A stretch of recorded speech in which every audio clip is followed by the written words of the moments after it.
Hey everyone, welcome back to my YouTube channel. In my previous video, we covered the basics of file manipulation. In this video, we're going to go deeper into file operations and Linux security. So if you haven't watched the first video yet, I highly recommend checking that out first. So let's get started. In the previous video, we created a directory called reptiles. But it turns out that this category is too broad. So instead, it makes sense to create more specific directories like snakes and lizards. So let's make the directory snakes. So we type mk, which stands for make, dir, which stands for directory, and then snakes for the name of our directory. Hit enter, and there you have it. So let's check that it worked. We type ls, and as you can see, we now have the new directory called snakes. You can also see the image of the tree that it has been updated as well. Now let's talk about how to move files efficiently. So far, we've been working in the current directory. But what if you want to move a file that's somewhere else? Normally, you would have to navigate to that directory first, but instead of multiple cd commands, you can use absolute path names to refer to a file's location directly. So for example, here we have the command move with the path animals, cats, and tigers, as seen here in the tree. Cats, tigers, right? If we wanted to change the name of tigers to Siberians, we would type animals, cats, and Siberians, each word being separated by a slash. This method saves time and keeps things efficient. Another way to move files is using relative path names. This works from your current location and doesn't require the full path. So for example, let's say that we're in the cats directory and we want to change tigers to Siberians. What we would do is type mv for move cats/tigers, then cats/Siberians. Then that would change the file tigers to the file Siberians. It's overall a shorter way to move or rename files without needing the full directory path. Sometimes, instead of moving a file, you might want to make a copy first. The cp command does just that. What you would type is cp reptiles/cobras, then the directory snakes. Now, cobras exists in both directories, reptiles and snakes. You can also see in the image of the tree that cobras has been copied to the snakes directory. Once you've verified the copied file, you might want to delete the original. The rm command removes files. Let's remove cobras from the reptiles directory. What you would type is rm reptiles/cobras. Hit enter. And now cobras has been deleted from the reptiles directory, which is also seen in the image of the tree. But keep in mind, once a file is deleted, it's gone for good. Real quick, we can also check that it's been deleted in the terminal. So we type cd reptiles, hit enter, ls, and you can see that it's empty. Now that reptiles is empty, we can delete the directory using remove directory. What we would type is rm, which is for remove, directory, dir, and then we would choose reptiles. Hit enter, and now we can check with ls to see if it worked. And as you can see, it did. Now that I've shown you the long way to accomplish this task, it's time to show you the easy way. What we could have just typed is move reptiles to snakes, because the mv command, aka move, can be used to rename directories and files. Now let's create a directory called pachyderms and move elephants into it. So what you would type is make directory mkdir pachyderms. Hit enter, and then ls. As you can see, the directory has been made in the terminal and in the image of the tree. Then from there, you would type mv elephants to pachyderms. We hit enter, ls, and then we type cd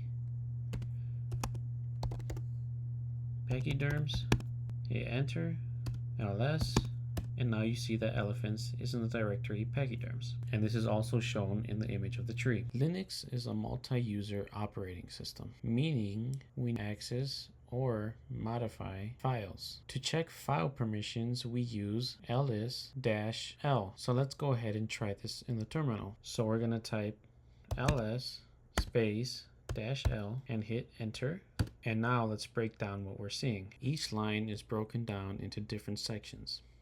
So let's start from the beginning. The very first letter of the line will always either be a dash or a D. The dash means that the line is for a file, and the D means that it's a directory. Next, we have a set of 9 characters. What this is, the security, which we will talk about soon. Next is the column that shows the owner of the file, which right here, my name on the operating system is owner. The following column is the name of the group, which is staff, which what we are going to do is give the staff access to the directories. The next column is the size of the file in bytes. Then what this column represents is the last time each directory was modified along with the date. And the final column is the name of the file / directory. Now let's go back to the security column. It is a set of 9 different characters, and as you can see in the bottom right, that the set of characters is separated by 3s. The first 3 represent the access that the user,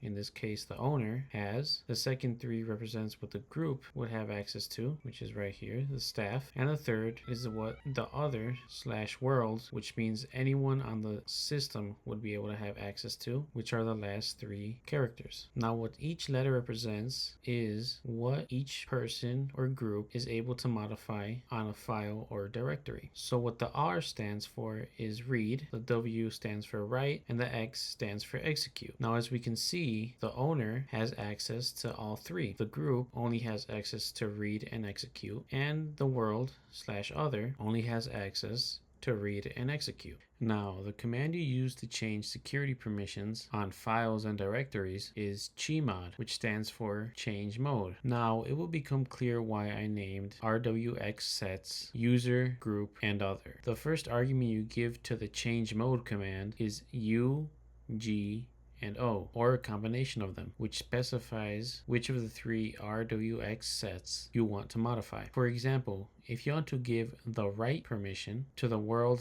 / other for directory snakes, you would start by typing chmod, which stands for change mode, O, which is for the other, and a plus to say that you are adding a permission. So let's add the plus. Then you would type a W to say that you are adding the write permission. So we do the W. Finally, you specify which of the directories you are going to change. So we would write snakes. So then we hit enter, and then we can check by typing ls space -l and then enter again. And as you can see, it has now changed. Another thing you could also do is change multiple permissions at once. For example, if you want to take all permissions away from everyone, you would type change mode space ugo, which is all 3 groups, minus rwx, and then the directory snakes. Now we can get 2 more chmod commands to modify the permissions of gorillas and squirrel monkeys, but there's an easier way using wildcards. In case you're wondering what the Tron prompt is all about, we're just using another imaginary machine called Tron, which could be a machine similar to Zoo. A wildcard allows you to specify more than 1 file at a time. The asterisk matches any number of characters. For example, if you want to execute the command on all files in the current directory, you would specify asterisk as the file name. If you want to be more selective and match files only ending in ing, you would use asterisk ing, as seen here. Note that the asterisk can even match 0 characters. So asterisk ing would match ing as well as sing. The other wildcard (?) is not used very often, but it can be useful. It matches exactly 1 character. For example, if you want to match sport but not spat, you would use sp (?) The first question mark matches the A in spat, but the second question mark can't match anything, so spat fails, only showing sport. And that's it for this video. If you found this video helpful, hit the like button and subscribe for more tutorials, and I'll see you in the next lesson. Thank you.